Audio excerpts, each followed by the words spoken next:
Yo, what's going on, guys? Max Ammo here, bringing you a Destroy Humans video. In today's video, I'm going to show you everything you just saw and how to do it. Alright, so first things first, we're going to want to talk about the upgrades you're going to want to have in order to do these fun glitches.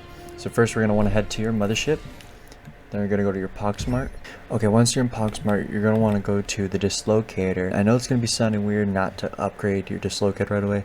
But all you're going to want to do is upgrade the shoot vehicles faster and shoot everything faster. I highly recommend just doing these first two upgrades to get the most fun out of the weapon and not the most damage. If you're going for the more damage, just want to kill people, by all means upgrade all the way, but you won't be able to do the same thing as I show you in this video. It's going to be a little bit minor of an upgrade. You're going to definitely want to get your super jump, which is the second path for dash. Get super jump, it makes your game so much more fun. What's cool is that both of these mechanics can be used at a very early stage of the game, like where I'm at right now in Bay City. So you can jump in and have fun right away. A little fun Easter egg for you guys. Go on this merry-go-round, you can actually use it. And you can actually end up going pretty fast at some point. Also, to kind of briefly explain why it's called the Super Baller method, basically there's a weapon in Destroy Humans Path of the Fear on, named the Super Baller, and it does similar to what I'm trying to show you.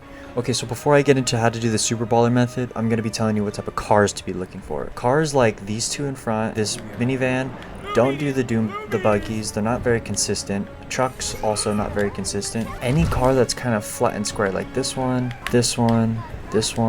not trucks. I would not recommend doing these trucks at all.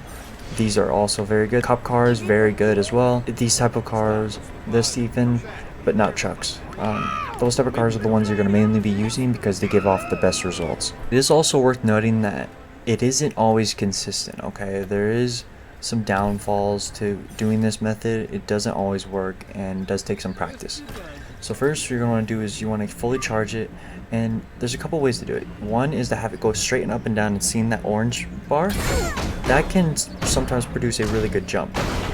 I'd also recommend not moving when you're on it because then it seems to bug out more and not perform as good. Another fun glitch with the Dislocator is instead of doing a straight up line like this, is going actually in towards the car. If done enough and done correctly, the Dislocator will hit crypto and bounce off of the car and crypto, making it so the orb kind of giving off an effect like it is attached to the car when it's really not. And it can result in some very fun results, as seen earlier in the video. See, as it bounced off, moves slightly, and it gets teleported and then bounces like crazy. When doing the Dislocator glitch, I did mention to move a little. The reason being is if you do the glitch, so you have the line really close, bounces off crypto. If I don't move, the results don't really end up being what you want, such as this where it just blows up. I'm not too sure why the mechanics work like this. I just tested them personally, and so far I just found that when moving a couple seconds after you shoot it, it performs like a slingshot type effect. Again, one more demonstration. Point it down at the car, have it so there's a tiny bit of line. You don't want it directly inside the car or too far up. And again, I'm standing at the hood of the car. Bounces off crypto, moves slightly, and it bounces even though it's not even connected to it. And now it's connected to it, it looks like. And then stuff like that happens. Okay, so the next thing I want to talk about is car telekinesis, what you're seeing right now. Unlike mechanics earlier in the video that can be accessed at early points in the game, it does require you to have at least made it to the Russian map in order to do this method. To start off, you're going to want to go to your mothership, and you're going to want to go to Gene Blender. Okay, in Gene Blender, it's going to be the first one, Psychokinesis. You're going to want to have your telekinesis fully upgraded in order to do this. In other words, having this upgrade means you're able to pick up cars. What's nice is this glitch can be done on any type of vehicle. So what you're going to want to do is get on top of the car, and you're going to want to use Psychokinesis. Basically doing this, you're going to be able to look anywhere you want and have crypto go in that direction. Using this glitch is a very fast way of traveling around the map. Doing this glitch can be very fun as well. When standing on it, you can just go ahead and ram into buildings.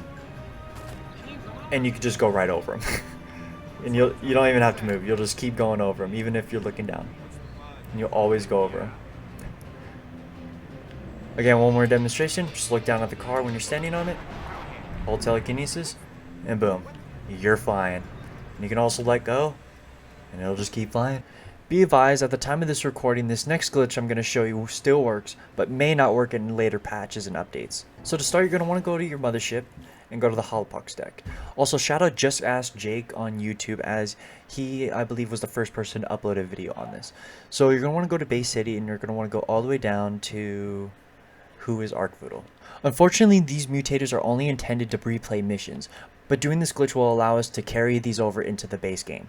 These mutators can be fully customizable to your liking, but I'm going to show you what I prefer and what I believe to be the most fun. For one, you're going to want to have the infinite skating. Two, you're going to want to have infinite ammo.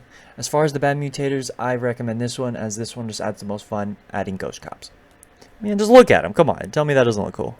The last mutator that I'm going to be mentioning is the low gravity mutator. In my opinion, this is the most crucial in order to have the best Super Baller experience. Okay, so once you've enabled all the mutators that you want to have in the base game, you're going to want to go ahead and start. Okay, once you started the quest, you're going to want to basically do it as normal. As you can see, I have the mutators enabled.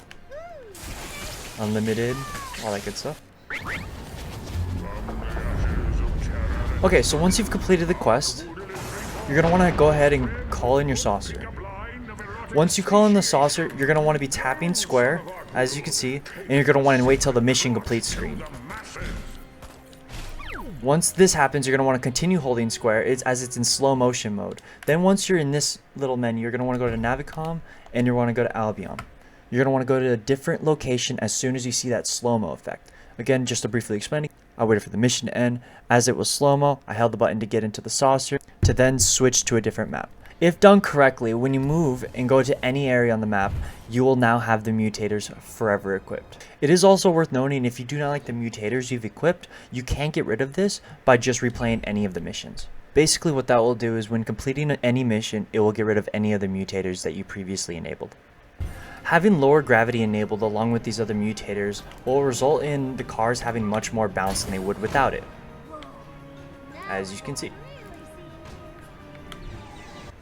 Well, alrighty, well that just about wraps up all the glitches and fun mechanics that were in the game that I could find.